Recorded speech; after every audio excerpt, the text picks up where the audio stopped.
either usually banned away or taken out of a tournament completely. What's your thoughts on the actual map? Oh, we'll touch on the actual game mode first of Capture Point. I personally dislike it, but I've actually played tons of them in tournaments. Like we had Volskaya finisher with IDDQD versus Reunited, stuff like that. It's actually pretty exciting because no teams practice it, so it's just just anything can happen. But you know, I played a lot of it in phase 1. We might see Bastions and stuff since it's in the map pool, and you know, people or teams that are considered lower tier teams might want to pull out some cheese strats on the Capture Point maps versus larger tier teams, like just bigger names versus smaller names. So you can definitely see that happen, but I think the overall system is just kind of weird, and I dislike playing it. So I just like payload too much, I guess. I don't know if Northern Gaming Blue are taking the piss here because they've banned 2 payload maps already. You know, Bongo Beach Boys are banning the King of the Hill and the Capture Point map, saying we don't want any of that, but Northern Gaming Blue straight away, Numbani gets banned away, and then Route 66. I think the trick about that is, too, you have to think, well, if we ban away the payload maps for them, we're going to force them to ban the control point maps or capture point maps. They can force the payload maps ban to be what they consider their weak maps, and I think just no one wants to play the capture point maps, so we know they're going to get banned for sure. Well, we got 5 maps now. I actually am curious to see what the kind of order is going to be, because we got Nepal in there, we got Legioning Tower in there, and of course we got the classic Dorado, Hollywood, and Kings Row. Yeah. This is going to be insane. 2 King of the Hill maps are still in the pool here, so if we even get that far, it's going to be very, very interesting to cast those. Very, very chaotic. I mean, we talked a little bit about how King of the Hill kind of plays out. Talked to a lot of players as well. They've sort of said maybe it's not the answer for esports yet, this King of the Hill game mode, as we thought it might be when it first came out. Sometimes it feels a bit like team deathmatch. Do you agree with that? Yeah, a bit. You know, it's like you push in with like no hero limit and you win the first fight, then you have ultimate. Like you have just advantage of ultimates for the rest of the fight, so you can pretty much snowball off of the first fight. That's like matters a lot. Yeah, I mean that ult advantage, Jason, so important as well, because you're going to have, you know, obviously you don't gain ultimate percentage or charge by receiving damage anymore. It's only by doing the damage. So if you do more damage, you win that first fight, you're going to have your first wave of ultimates up first. I always wonder, though, because it's a lot different on that map in terms of how the overtime or the contesting works. Like you think of payload, you think of capture point, progress stops. On King of the Hill, it doesn't. It continues to tick up for that team. I was wondering, would that be a slight change that can make things a little bit more interesting? Potentially, but just overtime and contesting overall, I think needs a little bit of rework maybe, but just like we've seen it so many times where the overtime goes on for so long. Like I played in Maidong versus Reunited, we had overtime for so long. We had fun. We had fun with those. It was good times. Just really long overtime on King of the Hill, especially up to like I think my longest official overtime was like 15 minutes, which is kind of a joke. That's 15 minutes of overtime. 15 minutes of overtime. Of overtime, not game time overtime. Overtime. Wow. Yeah. How does that? Well, doesn't it after a certain amount of time, overtime ticks quicker? Regardless, it ticks down quicker. Tracers blinking in and out. It kept going forever. That's fun though. No, it's 6 not tracers? fun playing. Stressful. Maybe watching it. It's really stressful. Yeah, it's not fun at all. Okay. I wouldn't really get around that one. So I guess, yeah, I mean, at the top level as well, you see game types that maybe work quite well in the public or the casual level.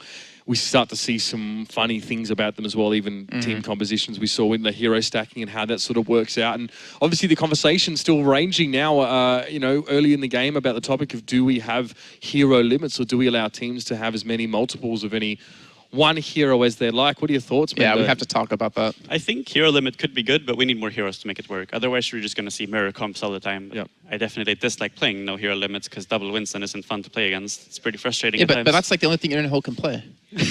That's like, if you guys don't know, he plays over on Envious in North America, but he obviously was previously from Europe. But yeah, it's like, that's all he could play. You just put the Tesla cannon in their face and you just hold left click. Is our play potential okay? Oh yeah. Somewhere. Somewhere. Deep down. Yeah, I mean, well, fair enough. We'll probably see a lot of that today. I think we'll probably see like a lot of double Winstons and stuff like that as well. We've talked about how robust that strategy is. We even went over it in our last video, Jason, as well, talking about that disruption that you can cause to the enemy team. I mean, what is it about Winston, though? Let's develop this a bit more, Mendo, that makes him, with another Winston, I guess, the Twinstons, so strong. I think it's just you get really overwhelmed. Like, you get jumped and the barriers are everywhere. You split them up properly. There's like 700 times 2 HP you have to bring down to be able to fight properly, and then they're in your ass dealing constant damage all the time. Like they don't miss, you don't have to aim or anything, it's just constant damage on the right targets. They can play however they want and the team will follow up, abuse their barriers, play it in and out, walk in and out between the 2 different barriers, and just it's really difficult actually securing kills and killing the Winstons because when they get low they're just going to ult anyway. Exactly. I mean, that's right, which gives them, of course, 1,000 health straight up. Yeah. I mean, we talked about Winston as a hero. He's been changed quite a lot now. His shield only begins its cooldown when it's been destroyed. And also his jump pack actually got reduced from 6 seconds 2 6 seconds from 8 there as well. So quality of life changes for him because he wasn't super popular at the start. Everyone was going for heavy Reinhardt comps. But again, that was very early days. We were still starting to see how this was all working out, Jason. I mean, I'm wondering why we're not seeing many Reapers to counter Winston, because originally it was double Winston, double Reaper, double Lucio, and use the Reapers to counter the Winstons kind of thing. Are we not seeing it because of the range battles? Because pretty much. With the way, like, for instance, Hollywood, which a map we'll be getting to a little bit later on, hopefully, there's a lot of distance you have to cover with Winston, who does a really good job at that, and Reaper can't safely do that, I guess. Winston can just jump away from the Reaper and go on the right targets. I mean, we still see Reaper sometimes. At least we play Reaper sometimes as well. Just we can bait the Winstons into jumping on the right targets and have a Reaper ready to shred it. But you can play around a Reaper because the range is really limited. Right, right. Yeah, I mean, why now is it double McCree? Why is double McCree the go-to DPS strategy in this current meta where it maybe used to be Reaper? Just you get the secured kills. You press E and right-click and you got a kill. If you kill the McCrees, then, you know, they can't do the same thing and you win.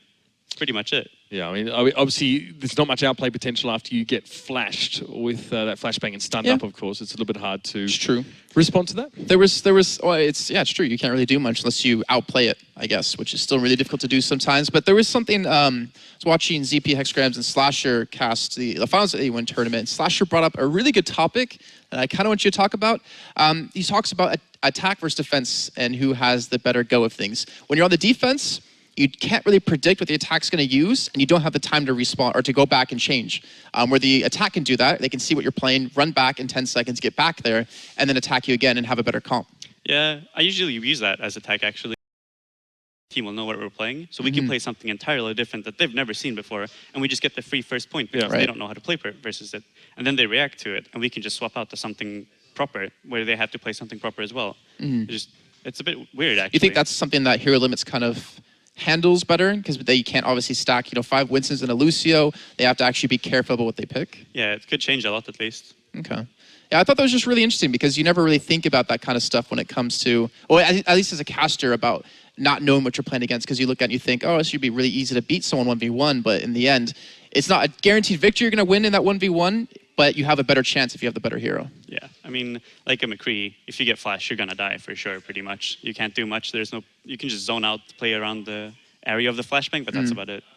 Well, ladies and gentlemen, the teams are in game and they're pretty much ready to kick things off here for the first of our best of fives this weekend. It's going to be Northern Gaming Blue going up against the Bongo Beach Boys, and we're going to be kicking things off on King's Row. Now, a warning and an apology in advance to everyone, as I am observing this time from the couch, which should be nothing short of interesting, guys. Yeah, great is one way to put it, but let's talk about what we're seeing here as well. Of course, the defensive side have already locked in their picks, so they can't generally run back and change unless they're boosting a Symmetra out to speed her up. So anything that stands out to you guys? We do see Shades here on that Roadhog, at least to begin with. Yeah, I played Scrims versus SG1, or SG1, for example, and there are just other teams that really utilize Roadhog well, like Gringos or Northern Gaming Blue. They just utilize it really well, because if they pick a Winston, then Roadhog will deal a lot of damage just to the shields and barriers, help break it down.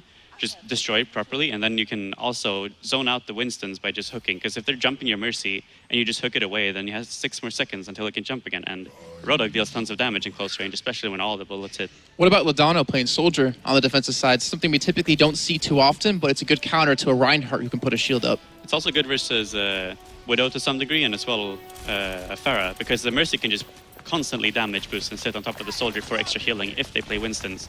It's just overall good constant pressure from the backline. If they have a Pharah, it's just going to take away the HP, and the shield is just going to melt pretty fast if he's damage boosted properly. Well, we are going to see the first push now here at least, and let's see how this all one works out. I mean, do you see how quickly Nutty's shield's getting broken down? He's been forced to charge pretty much straight away, and still he's been evaded by most of the enemy's side. It looks like the attacking team making good progress here, but Shades hits that hook straight on towards Sieni, I think it was, and the Zaya able to keep healed up though. Zaf doing work here on the other side. Has that defensive Mercy. So we actually don't see a Widowmaker in the beginning. Sieni, we talked about being, such a strong Widow. He's actually playing more of an off-tank role for his team. We do see Hanzo picked up here, which I'm excited to see how that's really going to work out. But they have gone top of the point. Hanzo is going to be there to kind of make something happen. His point's going to be holding the front line, and we have to see Northern Gaming Blue, since this is normal stopwatch, contest and just buy some time. Yeah, that's right. Very, very early take here at the moment from Bongo Beach Boys. You'll see Nutty B, thinking twice about going forward, but a bit of aggression from point here just to zone people off. You see a fire strike, the shield being thrown up, and that's a very early take here on that first point. I'd say it was a little bit of a questionable charge by point two. He got really aggressive. That could have been really bad for him. He could have died. They could have gotten top of the point and actually held them off. Since I've played versus Bongo Beach Boys before, I know exactly what to expect here. Like, we already see the Hanzo ult being up, and as soon as Zaini gets his ult, it's 94 or 95% now, we can see a full wipe combo. They have the entire second point if they do this properly and the payload pushed. So just that combination of ultimates might be enough here for Bongo Beach Boys, as you pointed out, Mendo, to get that second point. We'll see if that's going to be the case here. Tierney does have that ultimate ready. He has used the Graviton Surge as well. And you're right, it's going to be the Dragon Strike straight on through it. Masashi gets himself at least 3. And Zaf does get the res before she goes down. So at least Northern Gaming Blue can respond from that and maybe recover. But still, it's all getting a bit messy. And Tierney in the backline on his own here can still do some damage. And he will go down. That's the stun grenade we were talking about earlier. So a little bit of, I mean, like you said, we expected that combo to come in with the Zarya and the Hanzo, but I think Zafi did a great job of just hiding. Stay safe, get the revive off, pull off the attack successfully, or at least the defense successfully, and they have been able to maintain control of this payload. Is that kind of the downside of this comp, of depending on the Zarya and the Hanzo working together? Yeah, stuff happens. It's just they managed to get the rest off, and You wanted to Lucio say to something follow up else. behind it. Well, Yeah, you did. Yeah, I double-checked just before I speak this time. I made the mistake once already. It's fine. I had to learn the hard way, bro. I'm from Australia. That's how we do it. So we do see a Deadeye here being channeled by Blizz, but I don't know if he's going to really catch on to anyone as well. And an opposing Deadeye being used. Not sure where that's from, but the Earth Shatter comes down pretty quickly, and there's the charge straight through. Nutty B gets him up against the wall. Zaf is going to go down early on. That could be pretty dangerous here, but he didn't have res up either way. Blizz been trying to get damage done there, and it seems like Northern Gaming Blue might be able to hold on at least for the moment here. It's going to be a protracted fight because there's the res coming out from Bongo Beach Boys. So they get 2 back up. Point's going to be leading the charge with the Zarya shield coming in from the backside. Bliss is still alive and not really being dealt with. You can see the Lucia there getting flashbang, but he gets knocked away in the meantime. And I think finally, after about 5 minutes of time, they're actually successfully going to take this next point. A good use of the shield there as well. Blizz able to just avoid Yura there as well by taking him out. Just getting behind point shield when he was trying to push forward. It's a fire strike just ringing across here. This is a pretty darn fast time we're seeing being set here by Bongo Beach Boys. And they still maintain the same composition with Zarya, Hanzo, and this time I'm pre-ult ready. It can be just a full wipe into finishing the game really soon. It's a res for just Ladano. That could be a big waste here. Zaf may have pulled the trigger a little bit early on that one. He's trying to keep Nutty B nice and healthy for the moment, but Blizz has already picked up Ladano a second time, so that is a wasted res. And Nutty B hardly staying alive, but that's going to be the Earth Shatter coming down. Unfortunately, wasn't able to capitalize in the ult. Well, everything kind of came at different times, Jason, but it seems to have worked out either way for the Bongo Beach Boys. A little bit questionable there, that Hanzo ultimate, but nonetheless, it does give them more ground to work with. And Lullaby is just trying to stay alive. It's just Lucio, him up against the double damages, I guess. Damages, you have to count mint damage there a little bit, even though Lucio's damage was nerfed. But Yuri there as well with the flashbang. It was enough to finish him up, but now you have to look at this. If you're in this situation, Mendo, if you're Bongo Beach Boys, do you switch comps a little bit? Do you still depend on this Hanzo? I would switch comps a bit. Hanzo's just not that secure of a pick, but they already had a good time. They could just go for another ult and try to hope they can push the payload to just fight in a straight line and fight on top of the payload in the ult and just try to push it as far as they can and finish it up really soon. So Masashi's definitely hoping to farm up some of that ult percentage here. Via damage, of course, he's pretty much there, actually doing a heck of a lot, and even though he has a Primal Rage Winston running at him, Shades hasn't really bothered him too much at all. Speaking of which, he's had to back up now with the rest of his team, get healed up behind this payload, as this could be a very nasty push coming through. We see the sound barrier coming down, that's been laid out. We also see a Deadeye being channeled as well, and that's Blizz trying to catch on towards someone. Getting knocked up is going to make that pretty hard to work, but he gets on towards Nutty B, and he gets a second as well, straight in towards Shades. The res is forced out here, but Bongo Beach Boys are still looking fairly healthy. The Dragon came through out of Masashi, but I'm not sure really what it connected onto. If anything, it did a little bit of damage, and our Bongo Beach Boys have been able to pick up quite a few kills. Nutty B just trying to stay alive. He's going to be chased out eventually by CNE and Bliss, and they will finally get the payload around the corner, but the real question is, do they have the people there to actually make this a successful finish? This is purely zoning here for Blizz, not really intending to catch anyone, but just force them away and give the payload an extra couple of meters heading over towards this point. But he gets his Shades, has wasted no time getting on in. Graviton Surge being used, but follow-up damage is limited. Just Sienni actually was able to do it, but he got 2. Nutty B comes in with a hammer, gets the swing. And still, most of the Bongo Beach Boys are up there. Losing 2 may have hurt quite badly here for Northern Gaming Blue. Thing is, though, Zappy's down. That means they have no res. And you're seeing Northern Gaming Blue in the meantime continue to push, but the ultimate again, and Musashi catches onto 2. This might actually be enough to finally close this game out. Quite a few of those in the last few moments here as well. He's having no problem charging it up. Plenty of consistent damage. Again, Shade's very, very deep here, trying to push back on it, I guess, but he's always going to be caught. Perhaps. Why not right-click? You know, he's jumping away, he's going far. Just keep the right-click going. You're going to hit anyways. I know, I unbind my left click. I only right-click on the screen. You're one of those people. I'm not surprised at all. Deadeye being charged as well. Ladano gets a speed boost to get him forward a little bit further. He gets on towards Masashi, which might be important, is that Hanzo can't charge up his ultimate when he's 6 foot under. Ladano again is going to press forward, constantly benefiting from the damage boost as well, every now and then when Zaf wants to put it on him. And speaking of which, both teams have Resurrects available here. So the smarter Resurrect is definitely going to come out on top. Oh, that flashbang coming over the shield to actually stun him up here. The Earthshatter following up with that while the stun came through.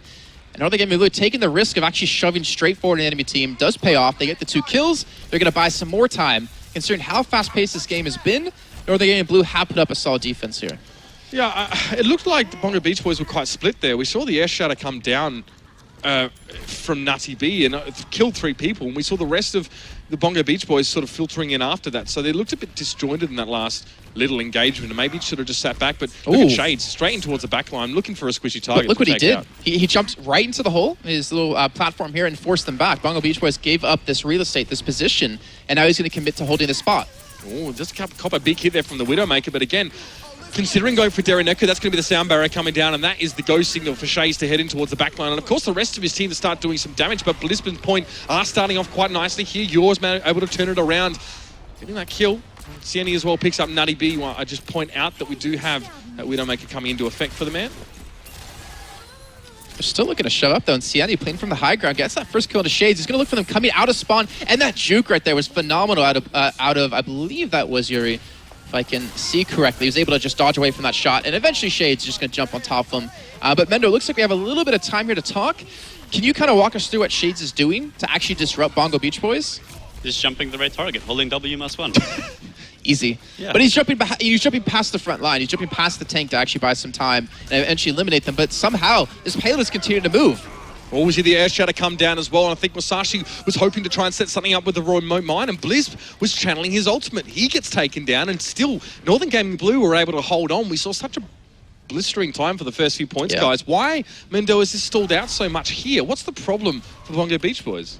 They're just struggling breaking through. They're getting ulted out fight. You know, the Winston is getting in really good position, so when the fight actually starts, he can disrupt half the enemy team to make it disengage and split the team up entirely.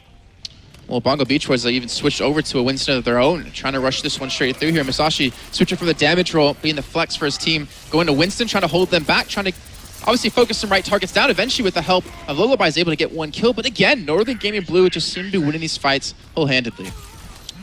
Blizz has a Deadeye that left the channel here, but he's going to be harassed again. Shades goes in. In fact, I think it was the shot.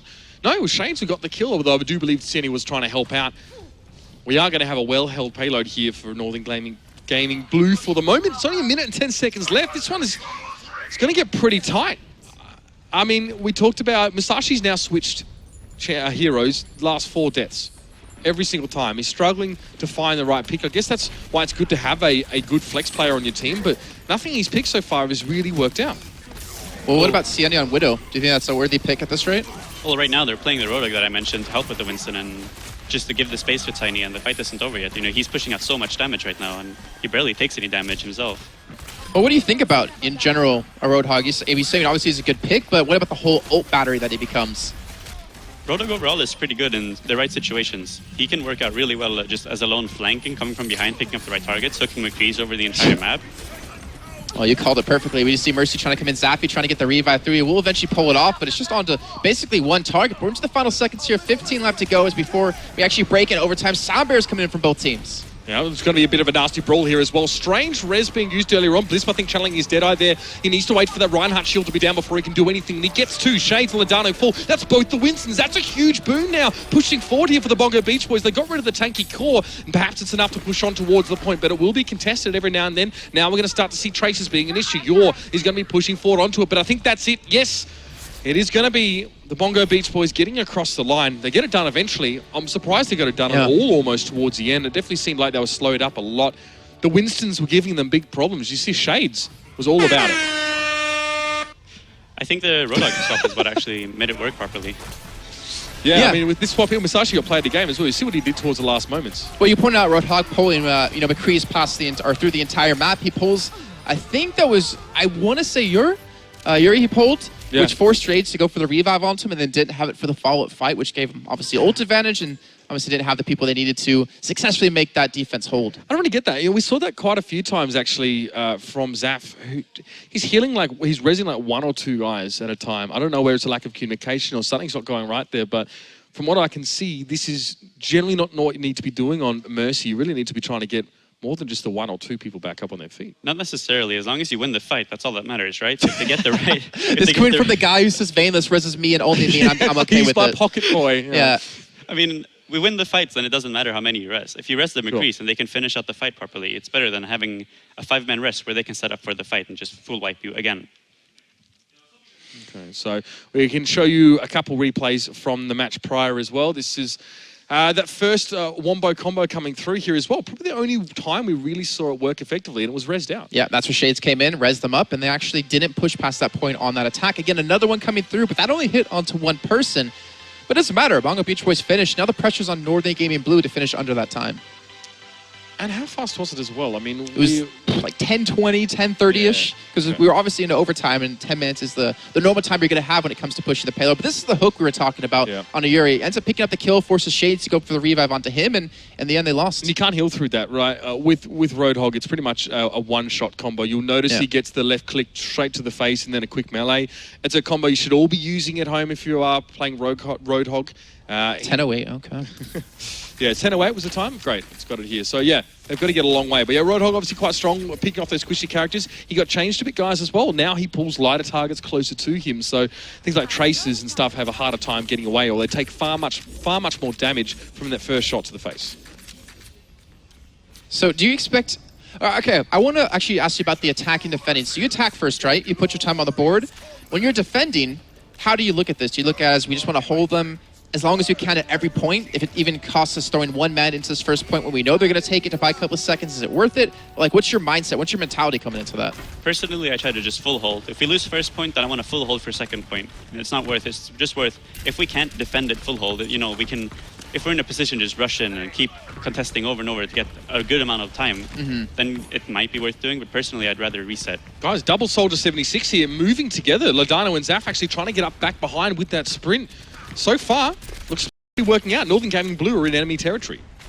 I think I just saw was that Sienna over towards the right of Lodano. Yes, she actually will spot him out, and he's trying to pick up the kill using that AD spam that we typically see people do to dodge away from the sniper shots. But Sienna's not going to miss that one. But eventually, Northern Gaming Blue have already got on the point here relatively quick. Let's look at Sienna as well. He's not content to leave that platform alone, but he may just have to and focus on the point, because all this time he spends avoiding that double 76 comp is time he's not spending clicking heads at this stage. It's looking pretty good so far for Northern Gaming Blue. Those are shots like that. Does get on towards Mint, but he might need a bit more help, Jason. You can see the defending side is looking very, very low, and they may have just lost his point already. He eventually got the kill, but those are shots like those you hope that we're not spectating when you're playing, because those are the embarrassing moments. We saw everything. We did, but he got some good shots there. But eventually, Northern Gaming Blue, they do cap a point. So after about a minute of time, they're at a pretty damn good pace here to take this map. So that's an interesting strat, the double Soldier 76. I've never seen that one before. Just running and jumping, getting behind, and just laying down some consistent damage. We played it with a Mercy Soldier going through the flank, and then we take the high ground, and we let our Pharah come in, because the Mercy is still up there with the Soldier, so the Mercy has healing himself, and can just out of the window help heal the Pharah who's flying around just outside the stuff. It's actually a good point. We didn't see any Pharahs. Typically really good on the first point of King's Row, and seen every once in a while on some other maps, maybe Dorado on the first point, or in towards the second with the Church. But anyways, we might see Dorado a little bit later on, as this is King's Row, and this payload's just constantly moving. No one's really stopped this, and we're going to see 3 big kills coming out of Bongo Beach Boys. Earth Shadow does come down. You saw Blizz trying to get in behind and do the bit of assassination, but the rest of his team actually did pretty much the whole job for him. It's only Nutty being Shades up right now, and there's not much you can do as a Reinhardt when you're busy swinging your hammer and not even shielding yourself, let alone anyone else. So this payload, it's going to be stopped for now as well. Pretty solid defense being put up by the Bongo Beach Boys there, not even requiring to use too many ults. We did see the Earth Shadow come down, but that was actually an attacking one from Nutty B. So now Point, Bliss, and Durenko both have, or all 3 have ultimates available. Those are actually some pretty big ones. Even Sienna picking up the aim hack here in just a few seconds, or the wall hack. Now, if you're attacking on this point, typically we've seen a lot of teams push past this Death Alley and get towards a point immediately, keeping them back on their own spawn. Do you need to switch here if you're attacking? Do you need to go about a different route? Because there's many different ways you can get behind a team. The comp they're playing is fine because they have the Zarya. Like, the second point is actually really difficult to full hold. It's very easy to just regain your momentum, or just keep your momentum from the first point rather, and just push out if they aren't fully regrouped. And Zarya helps a lot. You just get a good ult going, you win the fight from a combo, and then you have the point.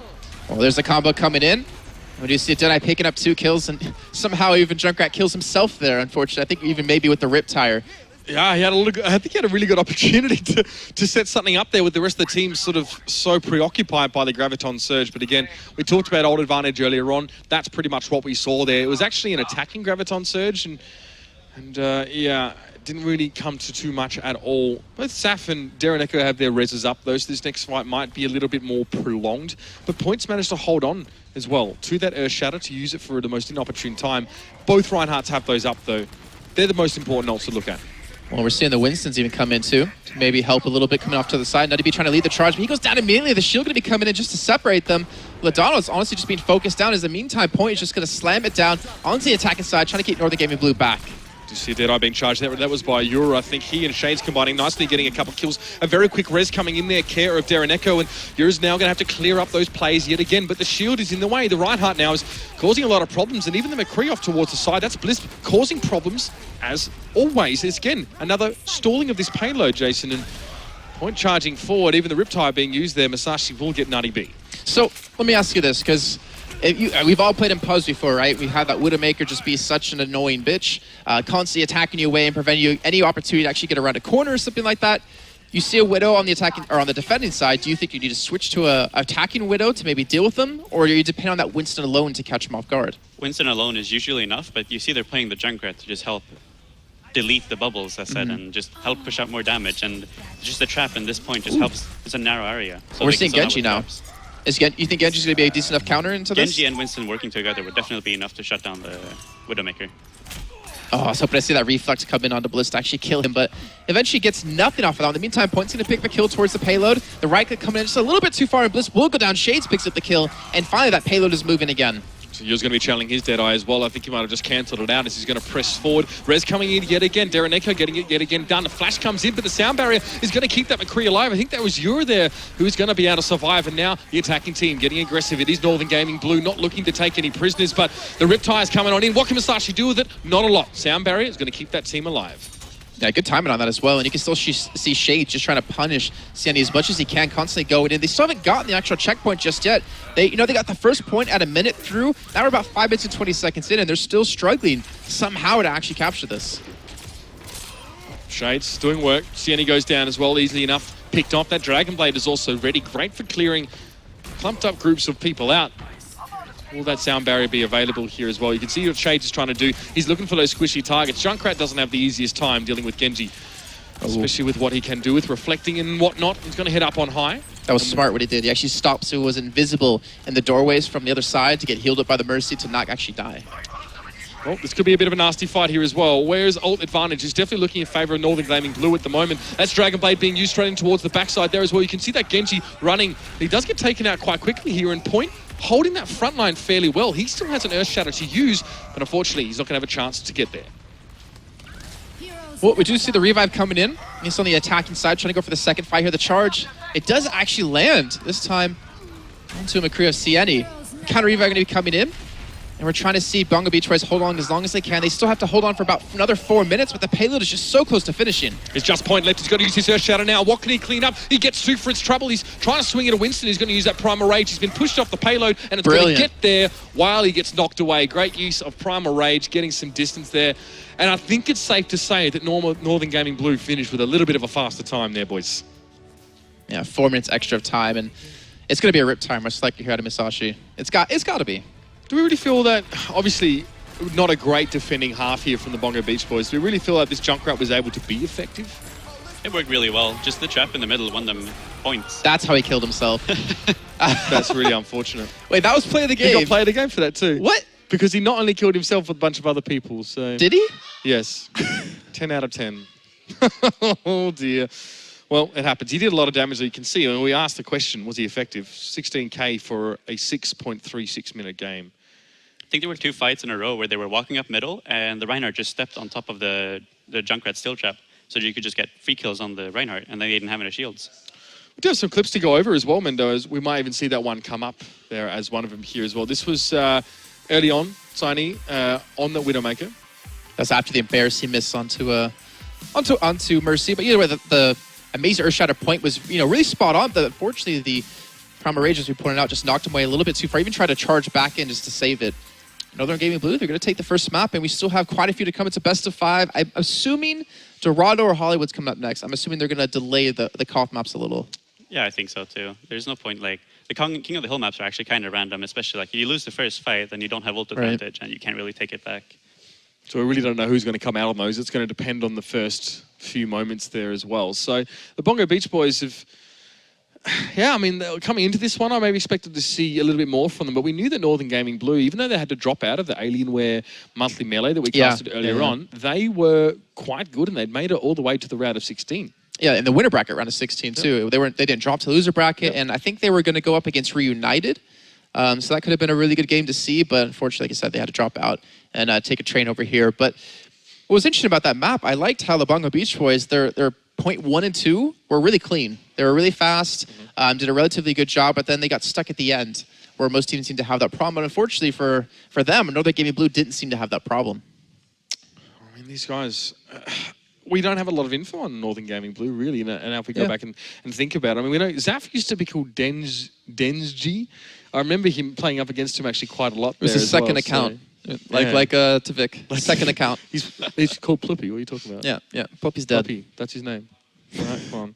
No, of course, but they're a bunch of just real-life mates, actually, that come from CS. So they've made that transition across from Counter-Strike. And a lot of the guys on the side of the Bongo Beach Boys are TF2 guys. Minzani was heralded as one of the more well-known snipers from TF2 in general. I mean, and Point as well. Point was a semi-pro, at least, at TF2. He's played a lot of different Blizzard games, Hearthstone, WoW kind of thing. And he's been dragged back to playing FPS after not actually playing for quite some time.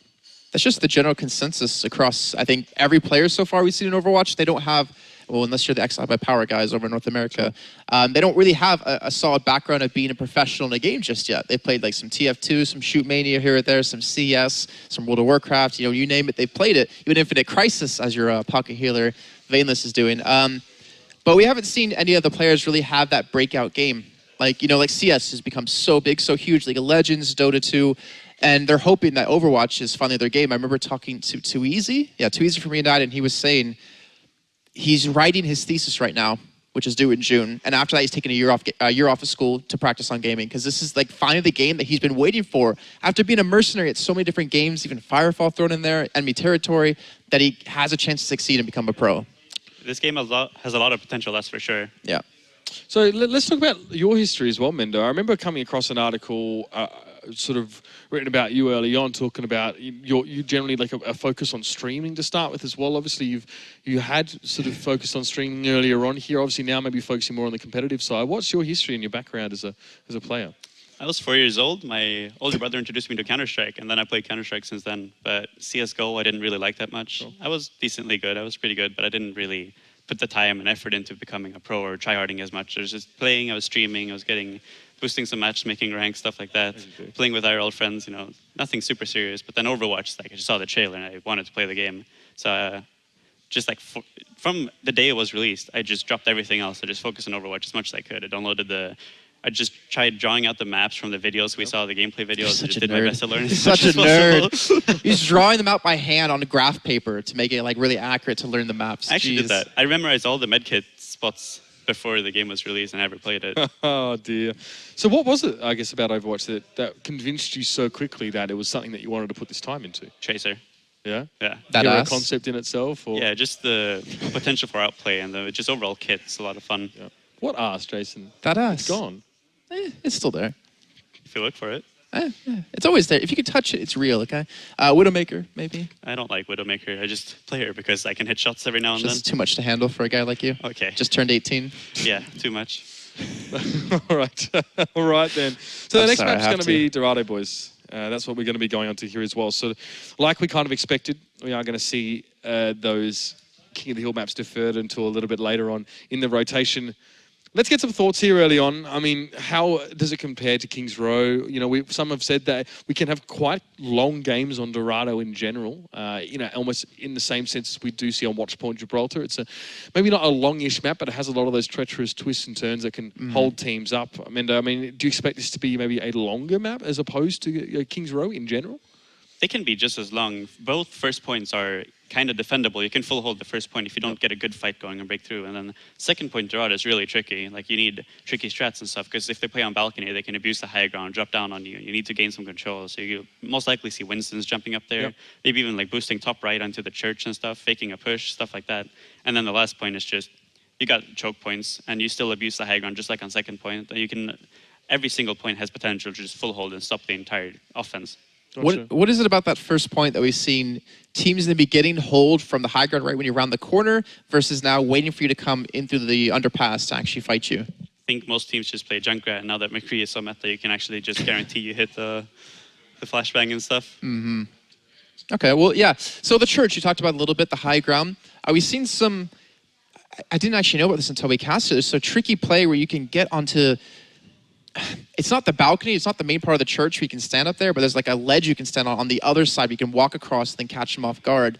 Is that like the kind of the trickery you're talking about? Yeah, that works too. I know sometimes we do stuff where we just go top right and we pretend we're pushing the right side all the way in, but then we just turn around into the church at top and drop down and stuff like that because there's just like vertical space and then you can go from so many different directions, especially just the ledge there is really tricky too because you can't really see it unless you look for it. Is this what makes Hanzo good then? Because obviously knowing where your opponent is, the information you can get is really dangerous to the enemy team. I don't think Hanzo is that great in that position. I would like to play him, but I don't think it's that good. I don't want to miss my shots on stream when I play.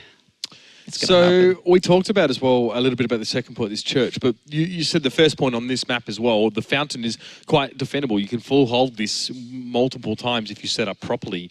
We used to see teams actually set up a little bit further forward to that first L-shaped road up on top of the walkway and then sort of jump down. But recently we've seen teams actually back off into that fountain courtyard and almost off to the side. I mean, any thoughts on that one? It seems like now the defense has evolved into a bit more of a passive hold on that first point. I think you played up top and then you realize like you can still hold it like there, but you're risking kind of losing it and just backing off playing the choke point. You won't lose that much really. You might as well just play it safe. So you just back off, you hold the choke point and force them to push through where you want them. Because you can force the fights to be under your terms, like an advantage for you. Your McCrees can be in good positions to just catch their McCrees off guard because they have to break through and you know they're going to try to do it. You can pretty much just, the only scary thing is when a Genji or Widow Pharah comes through the flank really, else you know there are only two spots they can come from really. So you can kind of do, you know where they're going to come from. You can just force a fight that's advantageous for you. And this is one of the maps that we saw. I remember originally seeing you for one of the first times playing Reaper. We haven't seen too much of him lately, but I kind of want to go towards Widow on this map because Sieni obviously played a pretty damn good win and was allowed to. Do you think Widow would have a good impact on this map? Yeah, you usually play Widow defense on the first point, just really far back to force that they need somehow to deal with you because it's so open and you can still force the fight to be in your advantage so that you could just free snipe. The Winstons can't really jump up there because you can juke them away. You're probably going to see counter Widow or again, you just try to stop the Widow. Okay, and why haven't we seen too many Tracers lately? I mean, it's kind of obvious why, because she doesn't get the extra health from Symmetra as well, but there's got to be another reason. McCree flash as well. Of course, McCree. If it's anything, it's going to be McCree. You get flash, you're dead now. The duration is increased, so if you get flash, you're pretty much dead. You can bait the flashbangs, you can still do some stuff. I actually still play Tracer because I like playing her, but it's not as good as I would want to. And so what would you like to see McCree changed? How would you like to see him changed? I don't like the RNG at all, actually. The right click? Yeah, it's just, I mean, if you should, like, whether you win or lose a fight shouldn't be based up on RNG. Like, you can right click from the entire map and get a kill, or you can right click kind of close and still miss all your shots, and that's just full RNG. It's like Hearthstone. Yep. So would you like to have like a spray mechanic like in games like Counter-Strike where you'd have to match, or you can remember a pattern to control it? I mean, I would be fine with that since I did play Counter-Strike. Wouldn't that make it unfair though for long range? Maybe. I mean, you can make it a bit difficult to control. You can control it somewhat, but Gonna be the full get RNG right? I just don't like the concept of RNG in competitive games. You're going to be the get right here? Hopefully. Hopefully try to go for this very long range. I mean, what about the flashbang though? You really think it's the RNG that I mean, obviously there's a certain factor to the RNG that makes things a little bit unfair, but do you think that the fact that he has so much in his kit, he can one-shot people's ultimate, he can stun you, he can instantly kill you with the right click, he has really good damage with the left click as well. You think that like it's just his whole kit in general that's a little too strong? It's his entire kit in general, especially you just secure a kill with your flashbang. Yeah. You ult for zoning out, then you cancel it, you got 50% left. Okay. You get a lot of ults, especially double McCree. Well, gents, we are going to be now into Dorado. First impressions of the lineup here as well. It looks like Northern Gaming Blue are going to be bringing the Bastion here, at least to try and hold it on this first point. They've also got the Widowmaker. It's definitely not a conventional lineup, guys. Are they trying to hope for a Winston to jump in? I think so. Because we're not going to see one.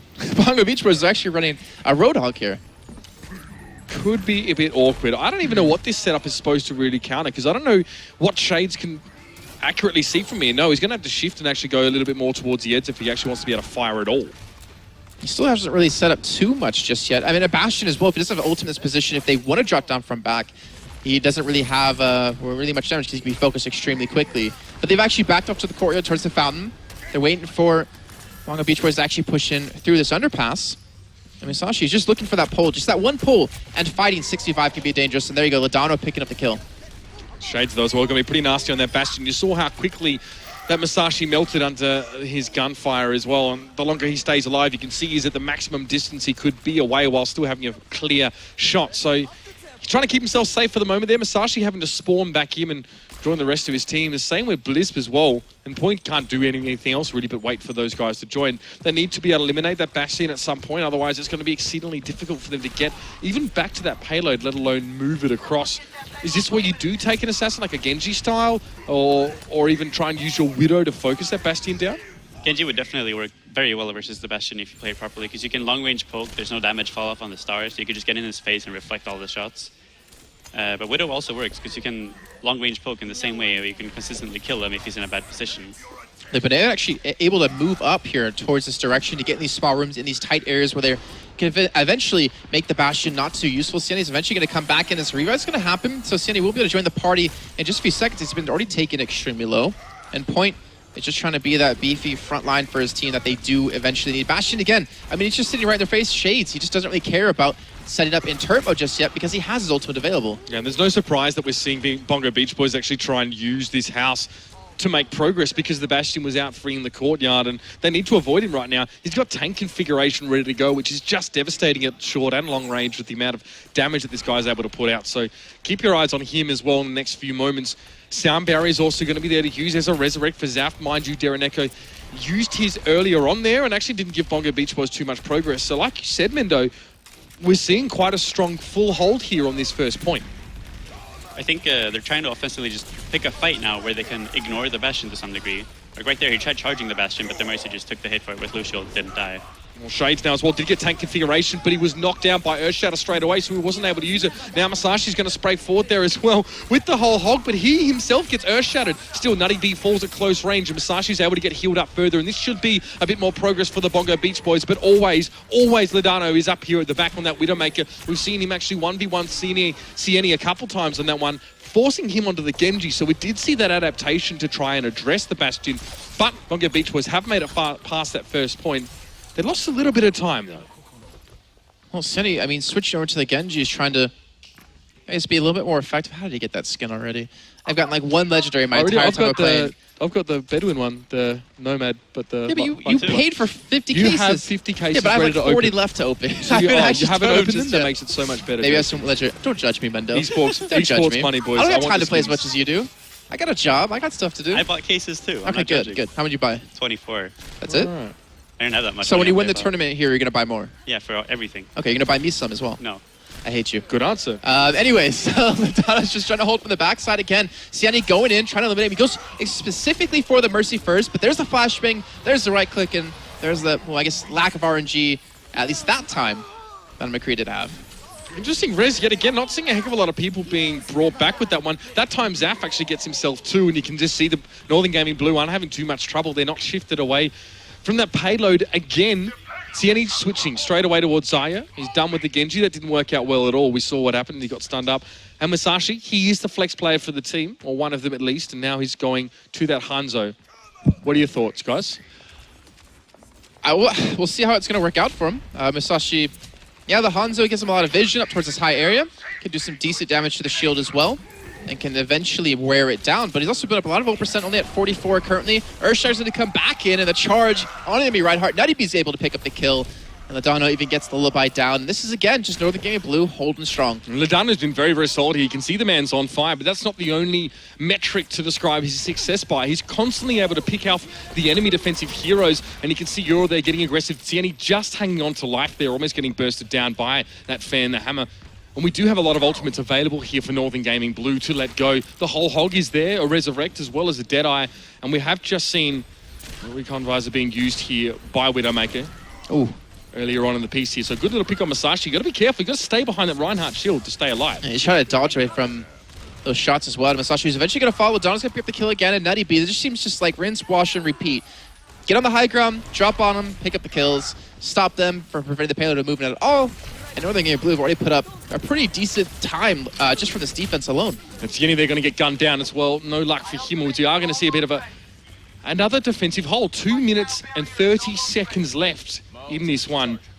And they still haven't reached that third checkpoint as well. We know what time has been set on the last map. It was quite quick, of course, for Northern Gaming Blue to get that first point away here. So a cracking pace here would be really important for Bongo Beach Boys to really establish some dominance. But so far, it's been much the same story, Jason, as we kind of saw last time around.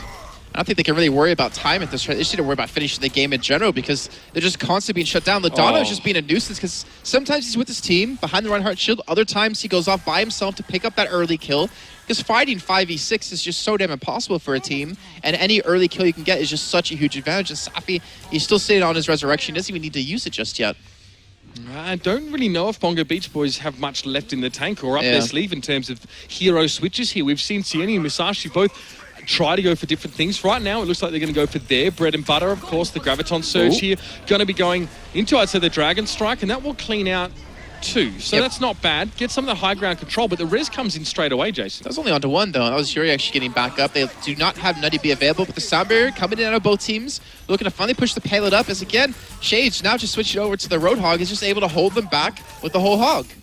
A minute and 15 seconds left here as well. If Bongo Beach Boys don't even finish here, this could be devastating for them, and it's not a good way to be heading into the next half now. Masashi just get cops it sweet there from Shades, who uses his alternate fire, of course, which is going to actually project a ball of scrap, which explodes a little bit later on. So you can work some long-range action there with the Roadhog to a degree.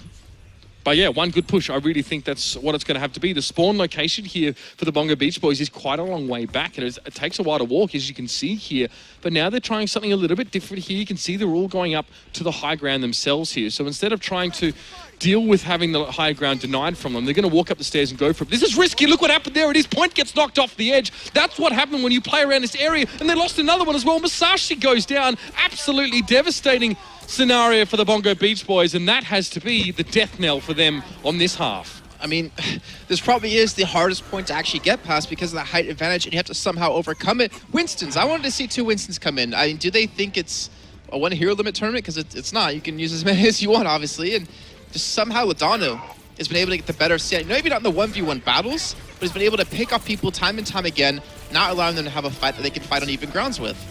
Well, Blisper's been picked up here at least to try and keep that overtime going, but he gets taken down by Yor as he pushes off, uses that Deadeye, and there's a res coming in. Blisper's back on his feet, and so is Lullaby pushing forward as well, and you can see those hammers swinging. Both those Reinhardts locked in a deadly battle, but Shades is going to break it up, coming in with a whole hog and pushing the attacking side away again, and that's it. That's all you need. It's such a great tool as well for denying overtime, Jason. Getting the whole hog in there, going to push people away from the payload, and it doesn't matter. They can try and stall it out for as long as they want. Yeah.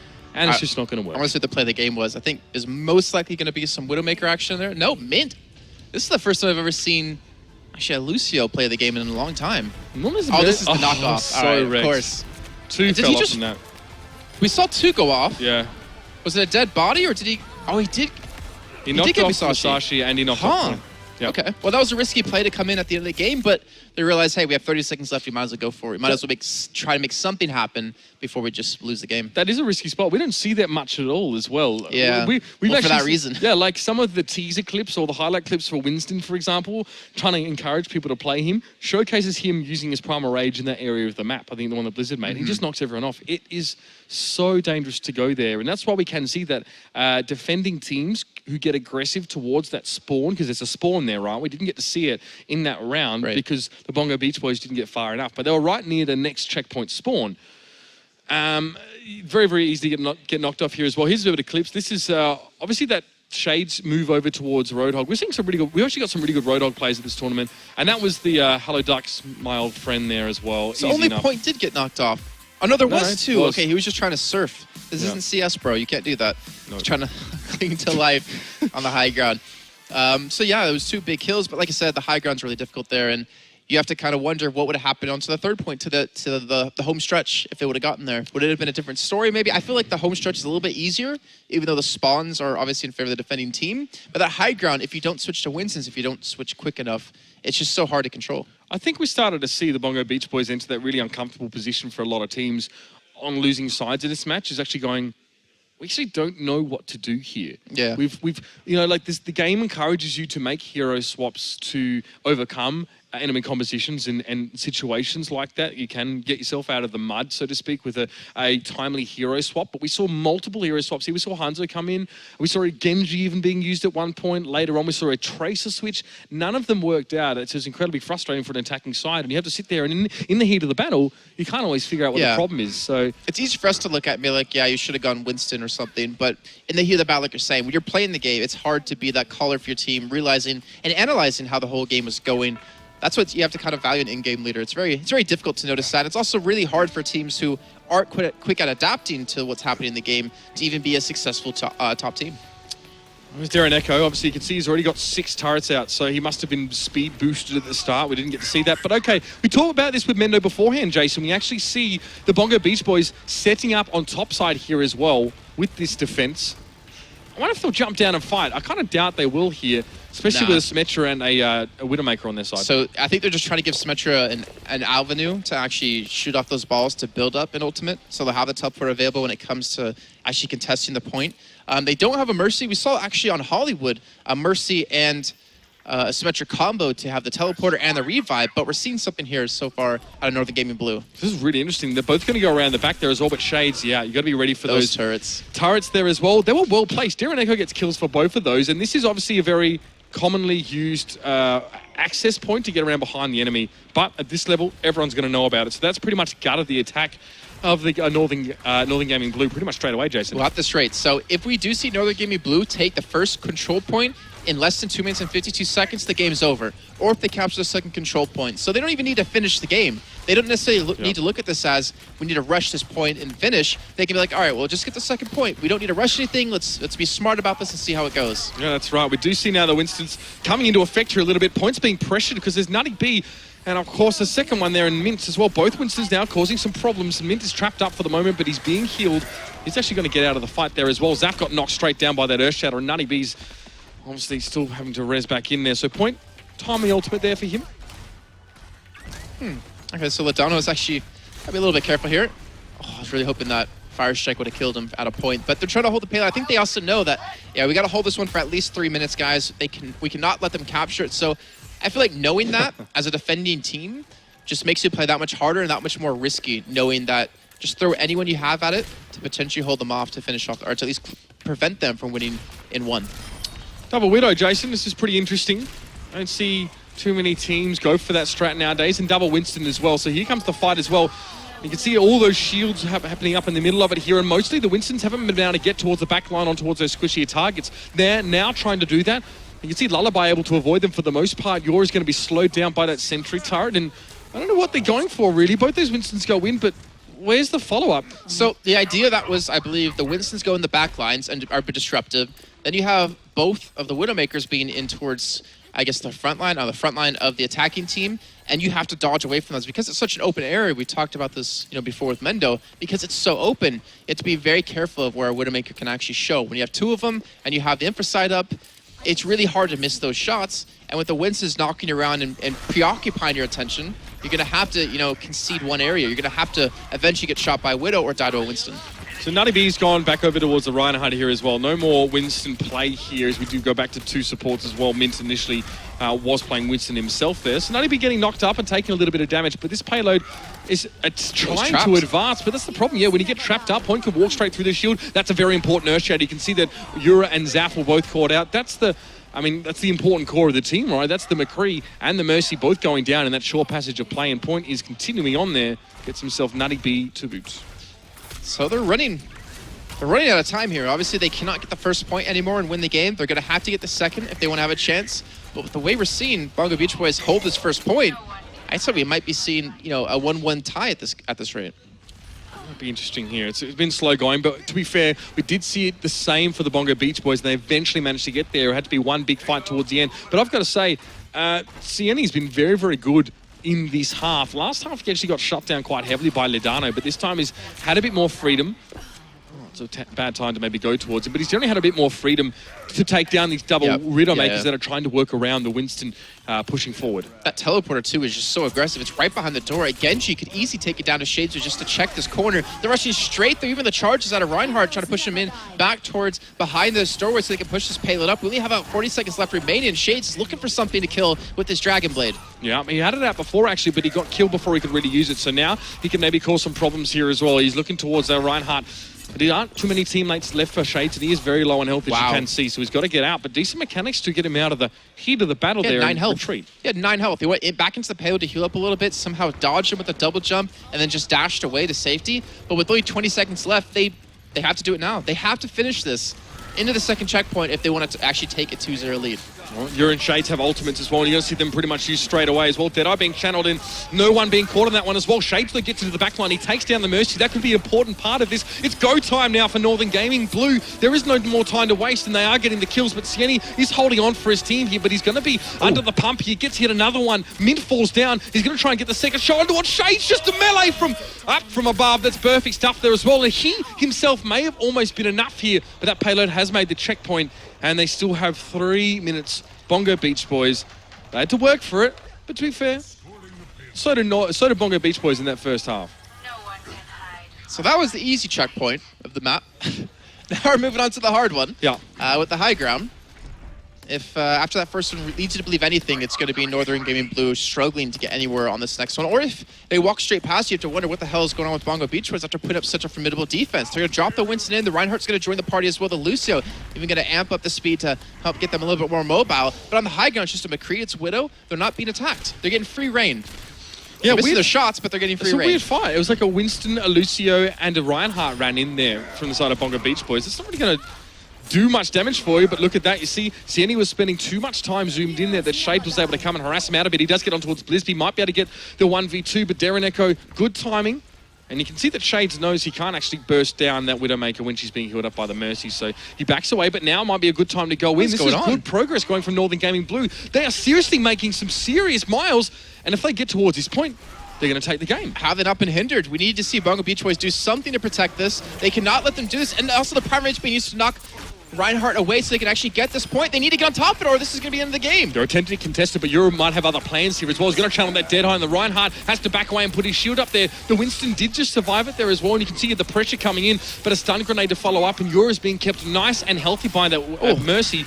Constant fighting happening, but so far in favour of Northern Gaming Blue, and they should be able to squeeze this one across here and get themselves to a 2-0 map lead at this stage, and there's nothing that the Bongo Beach Boys can do. How does that happen? How do you hold on the first point so well and then struggle on the easiest point to hold on the defending side? I mean, obviously I'm not a pro player, so I'm not going to harass them too much about it, but typically within teams, you'll see them hold that second point a lot easier. Well, I don't know. We've seen some very strange stuff actually already. You know, we see the first take of a point makes such an impression to us, I think, as well. When both these two teams struggled so much on the first point, we thought surely the second... Both those two teams actually had better progress around the church area. But ultimately, it was Northern Gaming Blue who just breezed up past that last one there as well. That was the awkwardness there where both the Widow and Genji tried to get into the back lines. That was hilarious. Shade just got wrecked in that one, and Sieni again. He almost actually held the payload off that point to potentially stop them from even having a chance. And that actually might have been the turning point if he was able to get those kills. But it didn't really matter. Yuri just did so much work here as well. Just spamming the Fender of the Hammer, using the roll, even popping the Deadeye in there to buy some extra time. And eventually did kill that Winston when he jumped away. Yeah, we actually saw the double McCree come out there as well, and he finally changed away from that Widow. I mean, we saw some hero-level play from that man as well, and we're maybe not too surprised to see it there, but some problems on that second point there as well. It seemed as if the Bongo Beach Boys never established themselves after losing that first point at the fountain, should I say. We saw that weird engagement, right? The city on the church, you had the McCree and the Widowmaker sat up top on the high ground. You also had a Winston and a Reinhardt. The Winston and Reinhardt jump down. The Lucio jumps down as well. But that's it. And then the Winston jumps back because he's taken so much damage in the first 3 seconds. And then your strike force is literally a Reinhardt and a Lucio. What I liked about it, though, is that they weren't damage dealers. They were just distractions. What was really key about that is that you had a McCree sticking by the Widowmaker on the top side, so Sieni was able to do free damage, and as Shades ever came in, instant flashbang, instant fin of the hammer, and he's dead, which allows Sieni to have more reign or more control of the top air. However, Shades comes in, he's able to kill the McCree, and eventually force the Widowmaker back. So they lost that control. They lost, I guess, the risk they went for of kind of going for that strat just didn't pay off. And, you know, Northern Gaming Blue have always been on the radar for us, I guess, or even in their last name when they're called Gringos. Yeah, but yeah. never really had the opportunity to win any tournaments or post some big results here. So this is an excellent showing from them and a good way for them to establish themselves. I don't know, man. The Bongo Beach Boys, they've got a pedigree. This team has a serious pedigree in other games in general, right? We have limited information available to talk about Northern Gaming Blue, but they're the ones that are really bringing the fight here. Guys like Sieni and Point, your TF2 pros, Blizz was 3 times in a row rank 1 in WoW 1v1 Arena. This guy was insanely good. He played CS 1.3 in 2001 for a few years, an incredibly good World of Warcraft player. And yeah, I don't know. You know, it's not necessarily about individual skill, though. That's one thing you have to keep in mind, because yeah, you can have your players like Mando and Tavik. We have to talk about them because obviously they're seen as like some of the best DPS players in Europe. But, you know, that alone's not going to win you a game. You got to have a strong support core. You got to have a strong tank core, especially. You have to have someone who can flex really well, depending on the situation. And, of course, an in-game caller. You know, in Arena, I'm not sure if that was 3s, 5s, or 2s that he was playing in. Like, if you're in 2s, like, you don't really have to worry about your other player too much, especially if you're playing the Rogue and you're getting healed by a Priest, because I was a WoW nerd as well, and I did Shadow Priest Rogue. But you don't really have to worry about your other teammates. You have to worry about 5 other people when you're playing. You can't necessarily depend on individual skill. Obviously, there'll be points where you have an opportunity to make it work, like a great Deadeye, a great flank coming in, but you have to hope the rest of your team can perform at the same level. Well, Jason, I've got some interesting news for you, mate. Okay. The next map is going to be Nepal. Yes, good. I was going to say, with that 1-1 tie, we're guaranteed to see a King of the Hill map. That's right. And, well, I mean, and that's not a bad way to see things as well. I mean, this is a King of the Hill map now where it's essentially series point, if you want to put it that way as well. Northern Gaming Blue, they take the next map and they take the whole thing away. So how good is their TDM going to be, you know, at the end of the day? How good is our casting going to be to keep up with this one as well? Because it's always been bad before. People haven't realized it's going to be some Nepalling casting, bro. Nepalling casting? Nepalling casting. Nice. Yeah, we'll see how it goes. Because the thing is, we haven't, in general, in Overwatch, as the esports scene, hasn't really seen many King of the Hill maps. We've had a couple of individual tournaments specifically for it. But we haven't seen it really develop too much over time. You know, I think to CSGO, people hated Cobble. They hated Overpass when they're introduced into the scene to be played for the majority. And then people started playing like, oh, it's actually a really good map. I actually really like it. I feel like that's kind of the same game mode. A couple of tweaks would make it, I think, a little bit more favored in the player's eyes. But it's definitely fun.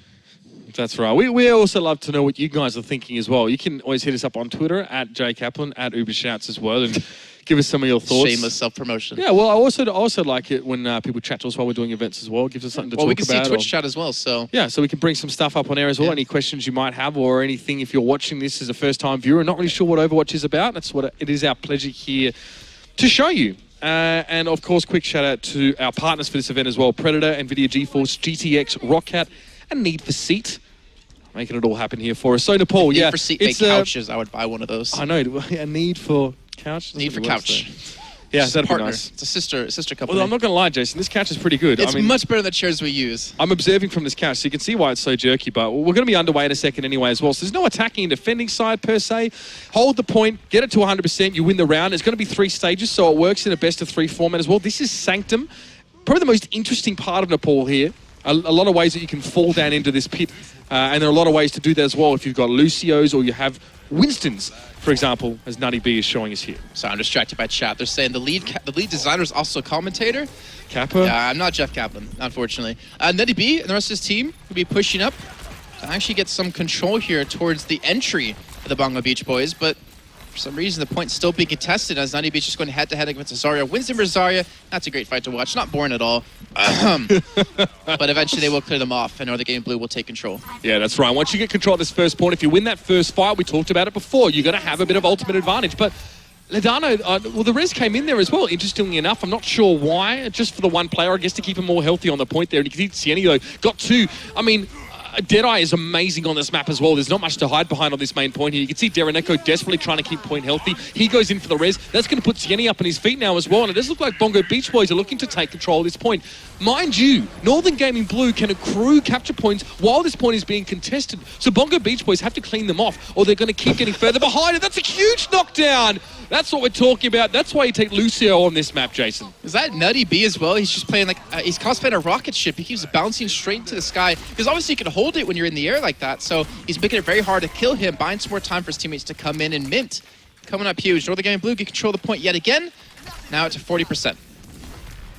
Well. That was pretty messy stuff there. Northern Gaming Blue and clutch as well from Mint. I think if he hadn't got the double knock-up, it might have been a bit harder, but this is great stuff from them as well. They're already at the 50% mark now as well. It's been hardly a minute into this game, and you can see the pressure now that they're starting to put on, Jason. They're not even allowing the Bongo Beach Boys to get close to the Inner Sanctum area. Euro now has to be careful. Good res coming in there as well. That was probably about 3 people, so that's exactly what you have to do. But they get cut down pretty much straight away as well. It looks like Bongo Beach Boys fighting back with a bit of alacrity here. The point and Blisp all over the kill feed. It was a double high noon out of Sienna and Blisp there. They actually used it, picked up 4 kills just as quickly, and just shut them down. That's something Mendo was talking about before. Like, yeah, you can die and get rezzed by Mercy, but you don't really have anything off the back of that prevent a Deadeye from it just completely dominating you and eliminating you. But in the meantime, to try to push back into this doorway, Muddy B sitting around the corners. This team's going to charge straight through. Mint looking for maybe a killer who knocks 2 people back into his own team. And Yuri has Deadeye available to actually keep him off this point. This is a very potent push right now as well. And the Graviton Surge is just going to make it easier. It's Yuri and Shades just spraying and fanning the hammers through that fight. And they're going to take this point easily enough there as well. We do see the knock up again. Tierney actually just walked himself off the edge. And Masashi got knocked off by Nutty B, who I believe was in Primal... No, not in Primal Rage form. He could have been knocked away by the impact of the jump pack landing. So that Winston, got to watch out for this guy, especially if you're so close to a never-ending chasm, Jason. Well, at this rate, too. Northern Gaming Blue were put on a phenomenal show. They're already up 2-0 in the series. For some reason, I thought I had them tied at 1-1, but that's just because of how slow they were on that first point. But being tied at 2-0, like you said, if they win this, they win the whole thing. They move through further into the tournament. Another high noon's going to be coming in for the back, and somehow he picks up 2 kills, even with some shields being available to be used. Yeah, Yor wasn't being harassed at all. He's able to sit right back at the back of the fight. But this is overtime now as well. You can see that Northern Gaming Blue are so close to taking this point. They managed to clean up Blizz, I think, before he can even get it off. And it was actually Zaf who finished him with the Caduceus Blaster. Nicely done. A very strong showing. A shutout, in fact, by Northern Gaming Blue. And the Bongo Beach Boys are not able to do too much there at all, especially in the later stages. It's going to be 1-0 in this best of 3 in this last little map. So now we're moving on to the second point of Nepal. This one's going to be... Sorry, this is the first point. First point. I always, for some reason, think it's second. First point of it. This one has a little bit of high ground to use, actually above the point, but it comes down to mostly coming in from the sides, because, yeah, there's used to be like one major choke point. You come in from the center, and that's how it kind of works. Are they really all using the same spray? Yeah, it's the new hotness. It's the new meme spray. It used to be the leak. Now it's the kid with the cast on his arm. I like the wiener one. Yeah, the wiener one's pretty was good. Was it Pluppy D? Yeah. Tivik D? I don't know what it is. But they're using some tracers, so we're finally going to see a little bit of her, a little bit of action of what can make her so strong, using that recall to get back into the fight. There's a Mercy right in front of you, bro. Why don't you try to focus that down? Eventually he's being forced back because he has no HP, and Zafi's just positioned himself, just flying back and forth. Yeah, that's right. You can see as well. Bongo Beach Boys now managing to hold on. They've actually only lost 1 player, whereas Northern Gaming Blue have lost 3. So this should be the take here for the BBB crew. About time as well. They definitely need a good start on this map if they want to keep themselves in this series. I mean, this is it. If Northern Gaming Blue win this round, it's all over. It's going to be a straight 3-0. But look at this, a very quick pushback in as well. Lucio speed boost over on the top, and straight away, they're just going to take the point off of them. Blizz is forced right on out, and there's not much he can do against the Winston running towards him. He lacks the damage output, and he must have had any blink charges left to get away. And now, Northern Gaming Blue really putting on the pressure. The thing is, this is one of those maps, too, where you look at Lijiang 2, the garden area, where you don't really need to keep you don't really keep your entire team on the point. You keep one person there, you sit back and relax, just like what we saw on Nepal 3 before. This one, you kind of need to keep your majority of your team here. And if you only have 2 or 3 people physically on the point, or the rest are behind it, you can get overwhelmed like we just saw. And now they're going to be forced back for them to spawn. The points are taken away as Northern Gaming Blue do have the lead at 27% to 11. And they need to find out an avenue. They have, 4 ultimates up. They have quite a few. Northern Gaming Blue have 5 available to them, now all 6. There are a lot of ultimates in general as well, so this is going to be an incredibly messy fight. Good luck to us as we try and cast it here, but there goes Point. Getting aggressive going in, is going to be using that Primal Rage as well, but there's no follow-up to his damage, so it's just for disruption at this stage. But there's Nutty B trying to duel out with Masashi and the Point being contested. That's your Graviton Surge coming through. I was waiting for the Dragon Strike to come. Revive will come in eventually and keep them back all alive, but there's another Graviton Surge. Actually, this time using offensively out of Bongo Beach Boys, but where's the backup? Where's the kills coming through? Yeah, we just see a sound barrier there as well on Bongo Beach Boys to keep them healthy, but they've got no Resurrect left. Whereas Northern Gaming Blue do have a res, of course, Zaf has got that one ready to fly, and they still hold the point. Bongo Beach Boys failed in their attempt to take the point, and they used res and all of their ultimates pretty much to take it. Not ideal. Not ideal at all, and Zafi give us Resurrection back up, as well as Nadu B with his Primal Rage. So they do have 2 ultimates where the enemy team has nothing. And even with just these pickoffs, with Sieni going down, they're going to have to wait for him to come back up. They're already at 80%. They have to be really prepared to jump on top of this point, even potentially with a man down. And this is basically their last attempt. Shades, he just got a kill on a Lullaby. That's their Lucian now down. That's a huge factor they're going to need to speed them up, to give them a sound barrier to heal them AoE-wise as well, and they're going to have to commit here. This could be it. Yeah, Blizz now hoping to connect some shots, but so far not so good there as Nutty B comes in from behind and takes him out. Yura's trying to channel Deadeye, but there was nothing for him to see whatsoever. Still, Northern Gaming Blue holding this with a vice grip, and this could be it. The overtime is going to be ticking down. Red side have to hold on. This is Bongo Beach Boys' last chance, and no, Lullaby gets cut down, and that overtime timer is also going to be reduced, and that is it. It's a 3-0 series win to Northern Gaming Blue, and Bongo Beach Boys get shut out on the King of the Hill there as well. Nepal, not a good map for them by the looks of things, as they go 0-2 in that last map. And even though the scoreline's 3-0 for Northern Gaming Blue, I still feel like that was relatively close. It wasn't a very one-sided game. Yeah, there was a couple instances here, as you saw in Nepal, that was a little bit one-sided, but they're still relatively evenly matched, I would say.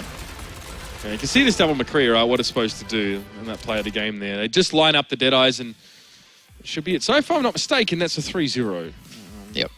This game is done. So that's an interesting finish to it. I didn't really expect to see the Bongo Beach Boys to get shut out of this so easily. Yeah. We kind of spent so much time talking about their history, but the one team that we didn't do or maybe have as much info on was Northern Gaming Blue, and they a strong performance in this first game here. I mean, I want to say this, though. I mean, this is only a couple days after the launch of the game, so there's been obviously 2 or 3 weeks where people weren't able to play the game, weren't able to prepare, maybe warm up the way they wanted to.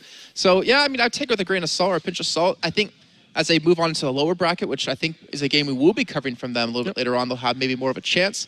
But it's only going to get harder from here. I'd say Northern Gaming Blue was maybe the easier opponent out of all the teams here.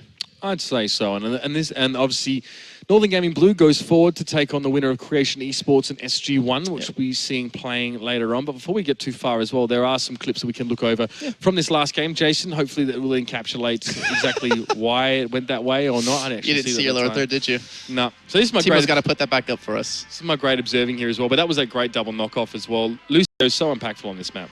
I think it was like Mr. Australian something. So German humor coming out there. I like it. Brilliant. I like it. Thanks, Timo. I mean, there's not really much you can do with me. Every now and then, Timo's whispering something obscene in my ear. Is he? As well. He actually got a microphone set up just to talk to us. The thing is, we screwed ourselves because he was producing for us over at the ESL studios for one of the shows, and we were screaming in his ear, actually. And I think I wasn't wasn't screaming in his ear so much as I was speculating of ways that I might intend to enter him. That was. What did you decide on? Well, I'm not sure. There were a couple options there as well. Timo was a bit shaken after that one, and he apparently he sent Matt Klein a message like, "I had a nightmare that Mitch and Jason were in my room and took advantage of me," or something crazy like that. So I've scarred this guy for life, pretty much. I think the WhatsApp group was called "Don't Enter Timo." Yeah, I'm pretty sure that's what it was called out of him. That was great. Like so yeah, I mean, so he's shaken. That's obviously the atmosphere we kind of have. We knew he was from Take as well. When we knew there's a bit of back and forth between our orgs, and we always love it, have a bit of fun. So, cheers, Timo. Keep up the good work, mate. In my ear. I'm not going to repeat what he just said. He says he loves us. Yeah. He loves us. He doesn't. He has to remember that we're actually on the camera. People can hear us, not him. Yes. So SG1 Creation. Yeah. That one's going to be interesting. Creation. They date back, maybe not as our core 6 to the Dirty Bomb days, playing together back when their Planet Dynamics then became Don't messed with Pepe, Yeah. and then eventually became Flat Earth and now Creation Esports. I want to see how they're going to do against SG1, who I think you did actually, well, you didn't do an interview, but you asked Himsy for some background information on the team, and he pointed out that they kind of struggled of having a core group of 6 who wanted to work hard and have the same kind of focus. Yeah. And now they have that, and they beat Reunited just a couple of days ago. So I have high faith that SG1 could do relatively well in this tournament. Yeah, I mean, Himsy, Hox, and Matthew are the core of SG1, and they brought a couple of guys across from Paragon's Overwatch team who actually were players from the guild Paragon, right? Seta from SG1 was the guild leader of Paragon, obviously one of the most famous raiding guilds in the world. So, yeah, we're actually seeing a fair few players come in with that World of Warcraft experience. Obviously not helping out so much for the Bongo Beach boys. Synergy is pretty big in World of Warcraft, especially if you did raiding. You definitely need quite a bit of that. But as you Many see... whelps left side, handle it. Nix, yeah. Good times, good times. The new WoW sucks, I'm sorry.